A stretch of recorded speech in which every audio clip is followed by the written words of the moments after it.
মাজুলীত উৎসৱমুখৰ পৰিৱেশ বিশাল জনসমুদ্ৰত পৰিণত আজি মাজুলী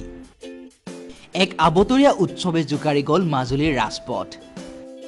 কিছুদিনৰ পূৰ্বে লক্ষ্ণৌত অনুষ্ঠিত হৈ যোৱা ৰাষ্ট্ৰীয় জেভলিন থ্ৰ প্ৰতিযোগিতাত স্বৰ্ণ পদক বিজয়ী অসম গৌৰৱ মাজুলীৰ ৰত্ন ৰুণজুণ পেগু আজি মাজুলীত উপস্থিত হৈছে স্বৰ্ণ পদক জয় কৰাৰ পিছত আজি প্ৰথমবাৰৰ বাবে ৰুণজুণ মাজুলীত ভৰি দিব বুলি জানি মাজুলীৰ বিভিন্ন প্ৰান্তত অলেখ শুভাকাংক্ষী ভিৰ কৰেহি কমলাবাৰী ফেৰীঘাটত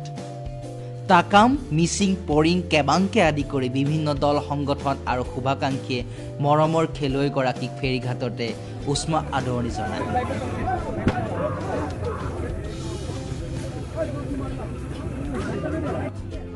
ইয়াৰ পিছতে এক বিশাল শোভাযাত্ৰাৰে ৰুণজুণক লৈ যোৱা হয় ৰাজীৱ গান্ধী ক্ৰীড়া প্ৰকল্প ক্ষেত্ৰলৈ য'ত মিচিং সাহিত্য শাসিত পৰিষদে আয়োজন কৰিছে বিশাল গণসমাৱেশেৰে আদৰণি আৰু সম্বৰ্ধনা সভা পথত মাজুলী আউনিআটি হেমচন্দ্ৰ উচ্চতৰ মাধ্যমিক বিদ্যালয় গড়মূৰ শ্ৰী শ্ৰী পীতাম্বৰদেৱ উচ্চতৰ মাধ্যমিক বিদ্যালয় মাজুলী জিলা উপায়ুক্ত কাৰ্যালয় মাজুলী জিলা ক্ৰীড়া সন্থাৰ মুখ্য কাৰ্যালয় গড়মূৰত বিভিন্ন দল সংগঠনৰ লগতে মাজুলী জিলা বিজেপিৰ তৰফৰ পৰাও খেলুৱৈগৰাকীক উষ্ম আদৰণি আৰু সম্বৰ্ধনা জনায় ইয়াৰোপৰি কমলাবাৰী গড়মূৰ পকাজৰা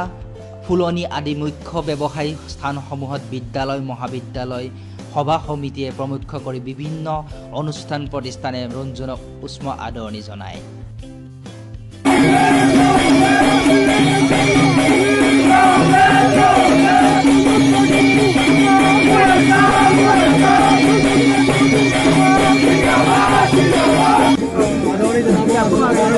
আদৰণি জনোৱাৰ পৰিৱেশ দেখুৱাইছো ফেৰীঘাটত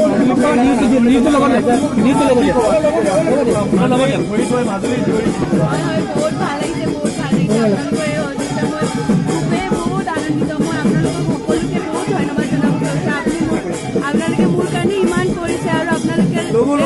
সকলোকে আপোনালোকক ধন্যবাদ জ্ঞাপন কৰিছে আপোনালোকে মোৰ এই মাজুলী প্ৰচাৰ কাৰণে সেইকাৰণে মোৰ বহুত ভাল লাগিছে আৰু কি ক'ম আৰু ক'বলৈ একোৱে নাই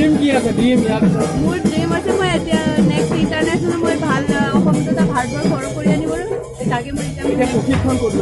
মই পটিয়ালাত লৈ আছোঁ পঞ্জাৱত নেশ্যনেল ইনষ্টিটিউটত মই তাত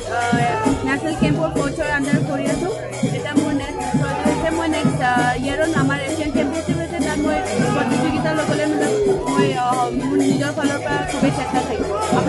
ইয়াৰ কামতো আমাৰ ৰুণজুণ পেগু মাজুলী বাইদেৱে আজি ইয়াৰ সামগ্ৰী হৈ পৰিছে সমগ্ৰ মাজুলী নিজস্বভাৱে আজি ওলাই আহিছে আৰু আমি আদৰি আছোঁ এতিয়া বৰ্তমান তেওঁক আমাৰ অসম তথা ভাৰতৰ গৌৰৱ আৰু সকলো দল সংগঠন নিজস্বভাৱে আজি ওলাই আহিছে তাইক সম্বৰ্ধনা জনাবৰ বাবে আৰু তাইক সম্বৰ্ধনা জনাবৰ বাবে আজি ফেৰীঘাটত এনেধৰণৰ উৎসৱমুখৰ এটা পৰিৱেশৰ সৃষ্টি কৰি এই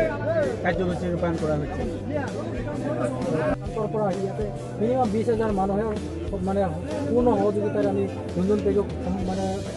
আদৰি আনিবৰ কাৰণে আমি ইয়াতে নিমাতী ঘাটত ৰৈ আছোঁ আৰু ৰুণজুণ পেগু অহাৰ লগে লগে ইয়াতে আমি কমলাবাৰী চাৰিআলিত এটা সম্বৰ্ধনা অনুষ্ঠান হ'ব গড়মূৰ DC অফিচত এটা সম্বৰ্ধনা অনুষ্ঠান হ'ব আৰু তাৰপিছত গড়মূৰ ক্ৰীড়া সন্থাৰ এটা সম্বৰ্ধনা অনুষ্ঠান হ'ব তাৰপিছত আমি বৰগুৰিৰ এটা সম্বৰ্ধনা অনুষ্ঠান পকাজৰৰ এটা সম্বৰ্ধনা অনুষ্ঠান ফুলনিৰ এটা সম্বৰ্ধনা অনুষ্ঠান তাৰপিছত আমি জেংৰাইমুখৰ এটা বৃহৎ এটা ৰাজহুৱা সভাৰ জৰিয়তে এটা ৰুণজুণ পেগুক আমি আদৰিবৰ কাৰণে আমি প্ৰস্তুতি চলাই আছোঁ